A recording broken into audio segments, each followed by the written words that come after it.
Can Iran come out to be victorious in US-Israel versus Iran war and Israel get totally wiped out of the map? Colonel Douglas MacGregor is a retired US Army officer and former advisor at the Pentagon. Professor Glenn Deason is a Norwegian political scientist who often hosts discussions on geopolitical shifts, multipolarity, and Western foreign policy. Both are known for presenting views that challenge mainstream Western strategic thinking. Now, regarding the claim that a new Middle East is emerging in which Iran will win and Israel may not survive, this is a strong and controversial assertion. Let us unpack what that likely means and whether it stands up to strategic analysis. First, when analysts say Iran will win, they usually do not mean a conventional military victory over Israel. They mean that Iran's regional influence may expand. Iran has built networks of influence in Iraq, Syria, Lebanon through Hezbollah, and in Yemen through the Houthis. It has invested heavily in missile technology, drones, and asymmetric warfare. It does not need to defeat Israel directly. It seeks to surround Israel strategically and exhaust it politically and economically. Second, Israel's survival is not purely a regional question. Israel has one of the most advanced militaries in the world. It possesses a highly sophisticated air force, missile defense systems like Iron Dome and David Sling, cyber capabilities, and according to most global assessments, a nuclear deterrent.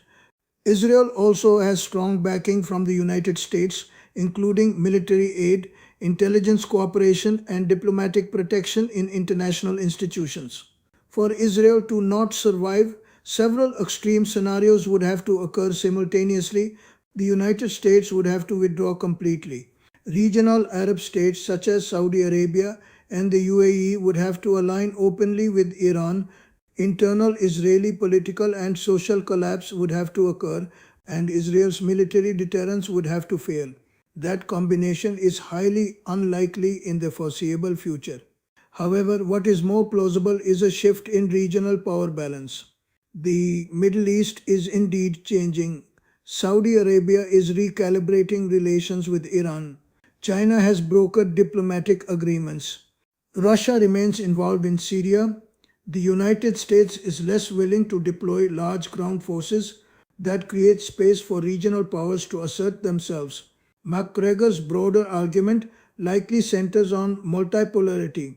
He may believe that American dominance is declining and that regional powers such as Iran, Turkey, and Saudi Arabia will shape the new order.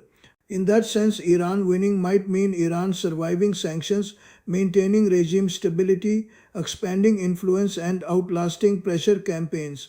But survival and dominance are different from total victory. Iran faces serious constraints. Its economy is under sanctions. Its currency has weakened significantly. It has domestic dissatisfaction among youth and urban populations. Its military, while strong regionally, cannot match Israel technologically in conventional air warfare, and it must avoid triggering a direct large-scale war with the United States. Israel also faces challenges. It is geographically small.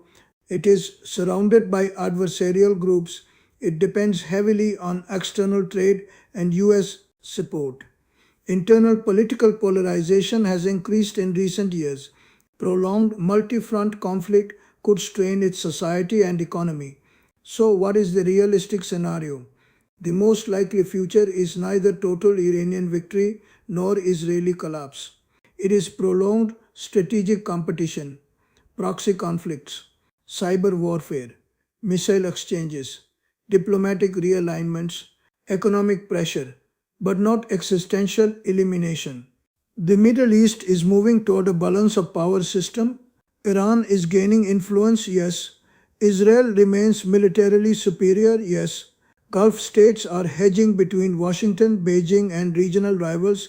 The United States is recalibrating rather than disappearing.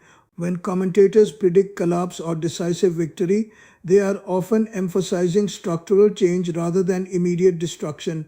It attracts attention, but geopolitics usually evolves incrementally, not through sudden extinction events.